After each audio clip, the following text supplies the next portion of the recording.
So magnetic flux indicate with a letter phi. So what is meant by magnetic flux? So if you took a magnet, it produces the magnetic field around it. So that magnetic field consists of magnetic lines of force. This magnetic lines of force altogether we call it as a magnetic field. So magnetic flux is nothing but the total number of magnetic lines of force produced by this magnet is nothing but the magnetic flux. Whatever the lines of force we have, altogether we call it as the magnetic flux. The total number of magnetic lines of force produced by the magnet is called the magnetic flux. And what are the units? How we will measure? Anybody know about the units?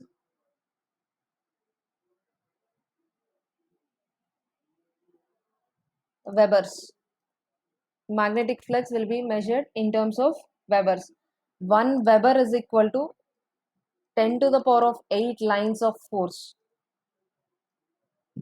Flux is nothing but the total number of lines of force. So 10 to the power of 8 lines of force lines, magnetic flux lines are there, then it will be considered as 1 Weber. The magnetic flux is 1 Weber. Next one, magnetic flux density.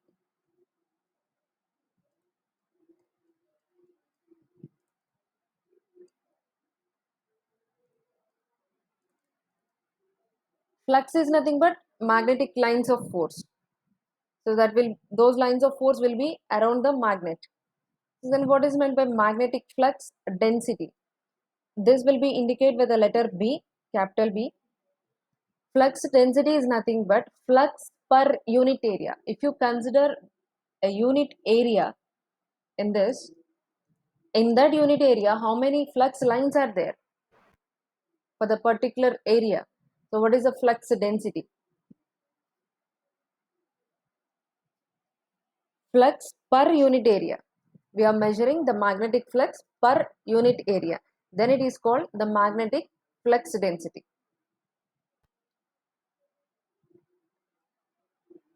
It is defined as flux per unit area, pi by A. Pi is nothing but flux, A is nothing but area. What are the units for this? Yes. For flux, units are Webers.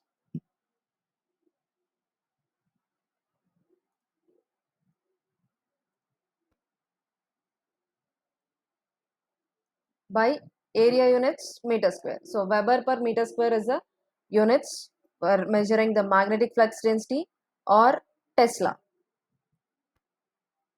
Another name for these units is Tesla.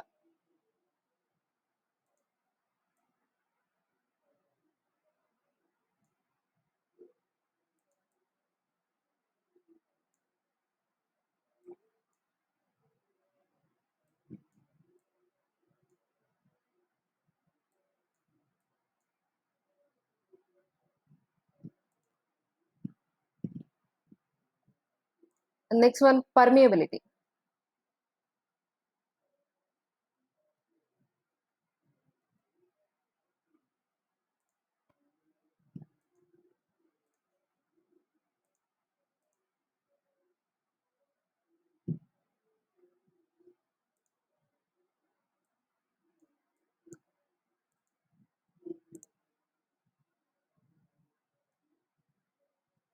Permeability is nothing but just like a conductivity.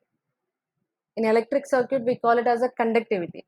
Conductivity means it is a degree or a measure how much of electricity it can pass through it, a material. Then it is nothing but the conductivity. Here, permeability means there in the electric circuit, we call it as a current. Here, the magnetic lines of force. If you take any material, the magnetic material, how many magnetic lines of force it can allow. So that measure is nothing but the permeability. So it is the ability of a material to allow magnetic lines of force through it.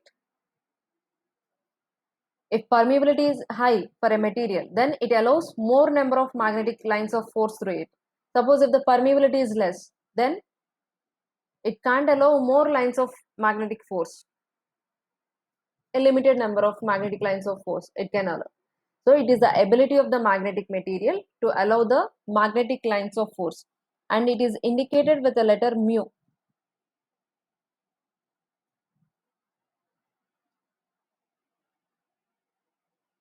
This mu is equal to mu naught into mu r.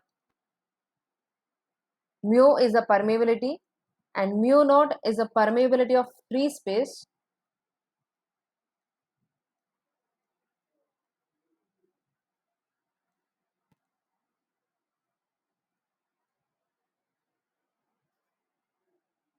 Mu r is nothing but relative permeability.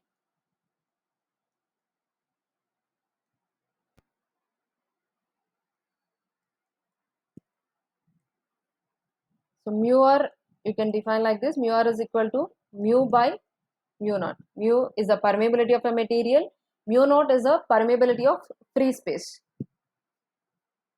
So this ratio will give you the relative permeability.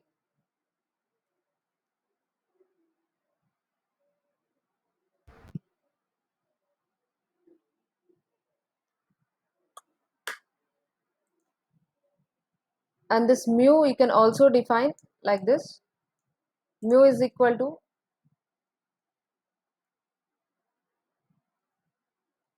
B by H. Here B is nothing but magnetic flux density and H is nothing but magnetization force.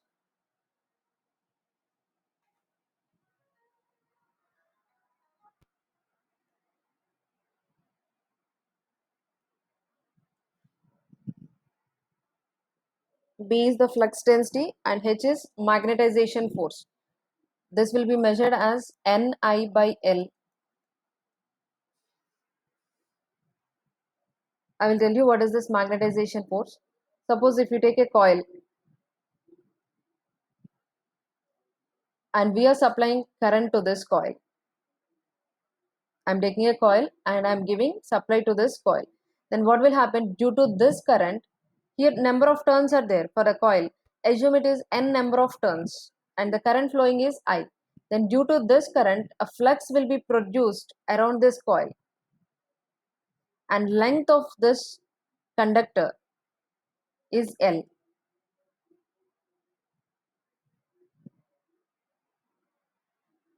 Here magnetic flux is creating, magnetic field is created due to this current and number of turns and L. So this magnetic field or magnetic force is nothing but H here. Suppose if I increase number of turns or current, then what happens to the magnetization force? That magnetization force will also increase. That means the magnetic field strength will increase. We are creating the magnetic field with the help of current and number of turns of the coil. So if you increase any one, either number of turns or current, then the magnetic field strength or magnetization force will also be increased. Do you understand what is meant by H? H is a magnetization force or it is a quantitative measure of the strength. That means the magnetic field is how strong it is or how weak it is. So that will be measured by this H. Suppose if H value is less, that means it consists of a weak magnetic field. If H value is more, then your material consists of good magnetic field strength. So it is a quantitative measure of magnetic strength.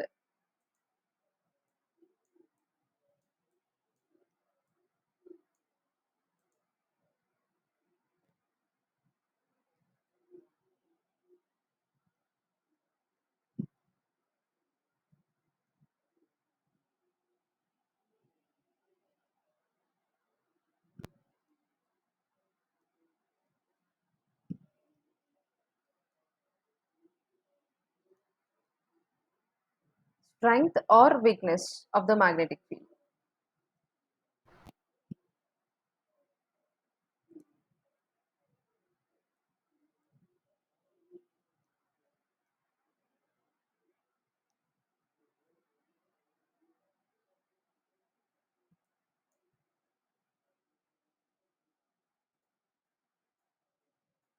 See here, whenever the current flowing through the coil, a magnetic flux is produced. How can we say this one?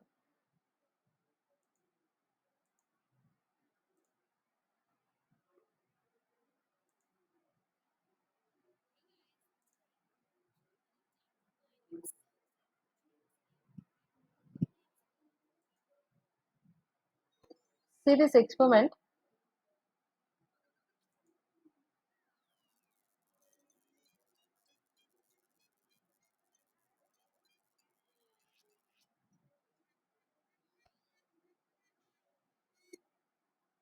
He is doing experiments.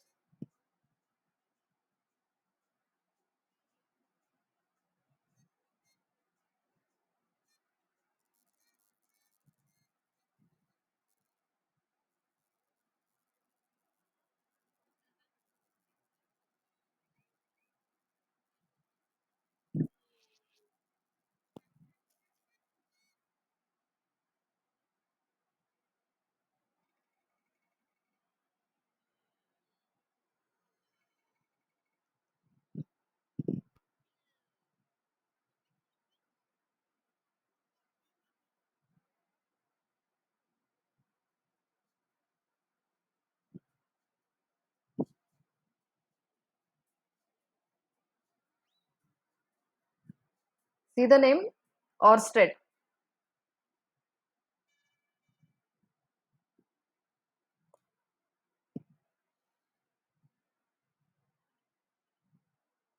He is Mr. Orsted.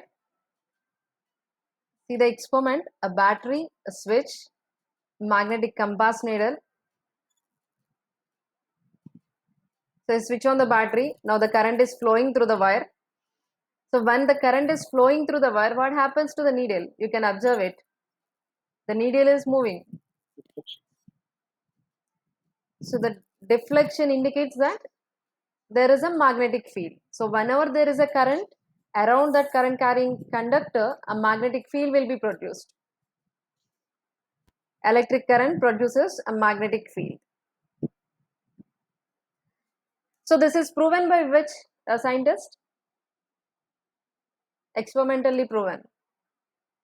Hans Christian. Yes.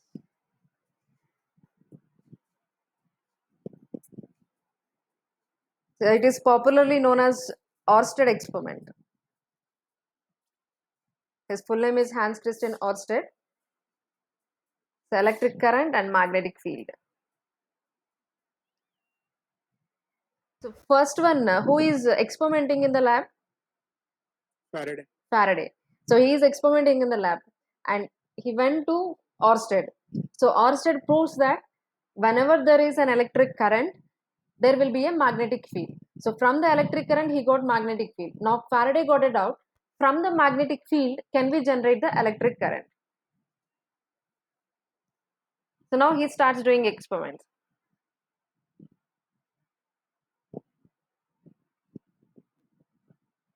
He took a coil, magnet and galvanometer. What is the purpose of galvanometer here? Galvanometer is a device which shows you whether there is a current or not. If there is any current in the circuit, then it starts deflecting. Galvanometer shows some deflection. That means this needle will move if there is a current. If there is no current, the needle will not deflect. So if the needle is not deflecting, that means no current is being induced. So this Faraday's law we will see in the next class.